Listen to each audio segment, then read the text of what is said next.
यह डिक्टेशन आपको achievers classes की तरफ से दी जा रही है। आपकी डिक्टेशन अगले 3 सेकंड में शुरू होगी। 3, 2, 1 स्टार्ट। हिंदू समाज में जब तक स्त्री गर्भवती रहती है तब तक तो घर वाले ईश्वर से पुत्र मांगते रहते हैं और पुत्र होने की आशा में तरह तरह के मंसूबे बांधते हैं, मन्नत मांगते हैं और देवताओं के बल पर धैर्य धारण किए रहते हैं। लेकिन जब लड़की की जगह लड़की पैदा होती है तो घर में ऐसी उदासी छा जाती है जैसे कोई महान अप्रिय घटना घट गई हो। परिवार में पूरा शोक छा जाता है। पड़ोसी परिवारों की स्त्रियां शोक मनाने और रोने आती हैं और उनके सामने घर की बड़ी बूढ़ी स्त्रियां भी दुख के आंसू बहाती हैं।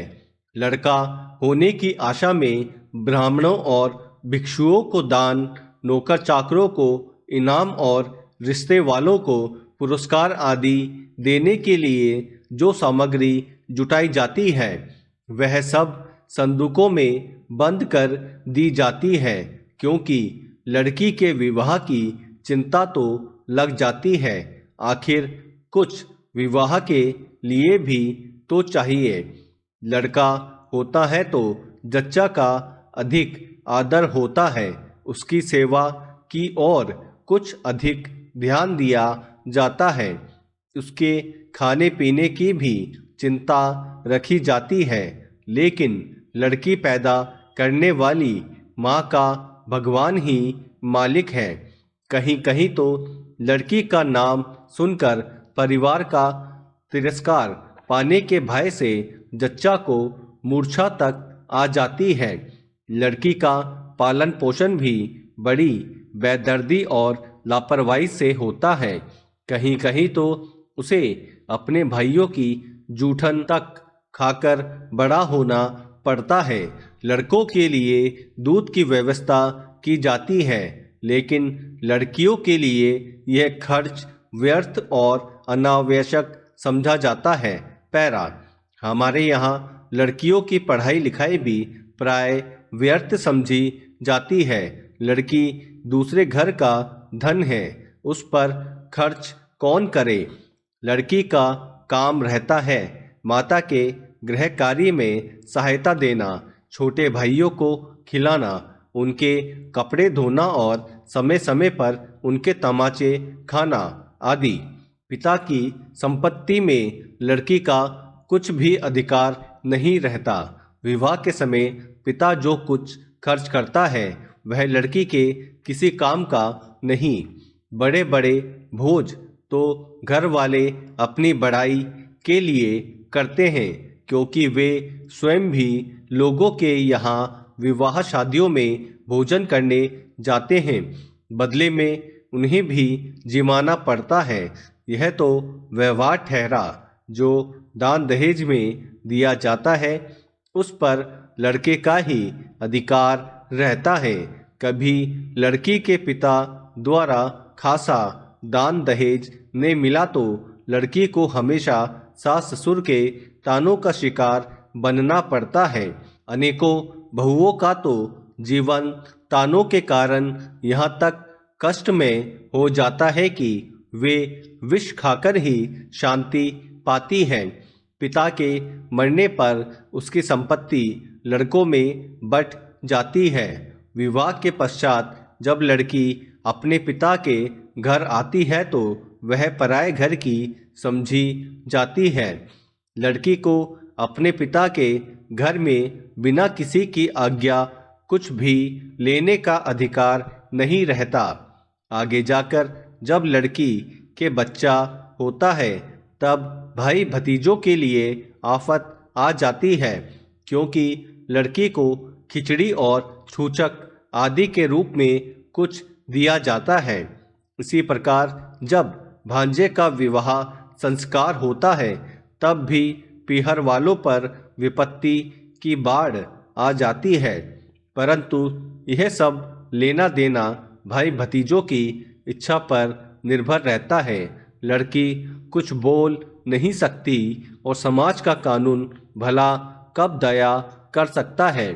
पिता के घर से बच्ची बालिग हो चाहे नाबालिग, दूध की मक्खी की तरह निकाल दी जाती है।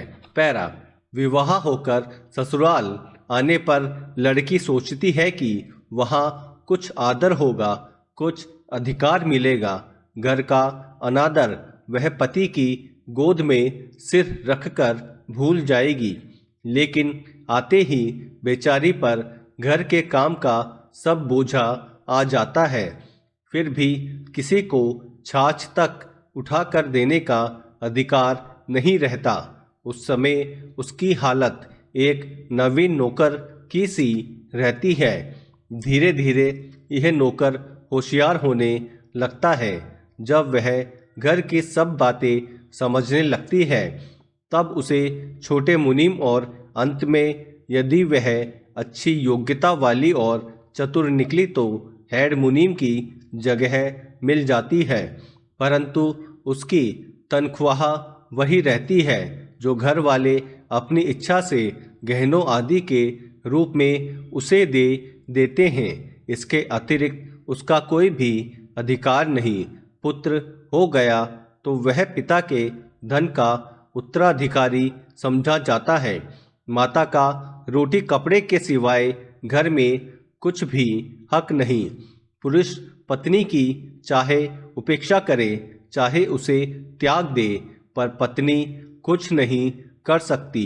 पारिवारिक जीवन को चलाने, खर्च संभालने में स्त्रियों को साधारण मुनीम से ज़्यादा अधिकार नहीं। परिवार की आय यदि ठीक हुई तो स्त्रियों की सलाह लेने की कोई आवश्यकता नहीं समझी जाती, लेकिन आय कम हुई तो उनकी कुछ सलाह कहीं कहीं चल जाती है। यह भी केवल उसके वय के संकोच और प्रसन्नतापूर्वक स्वीकार कराने के लिए ही। वह उतना ही कर सकती है जितना उसके मालिक अर्थात पति का हुक्म हो। पैरा, दैनिक जीवन में स्त्रियों को अपने भाव व्यक्त करने की स्वतंत्रता नहीं है। सास के सामने तो वे मुंह भी नहीं खोल सकती।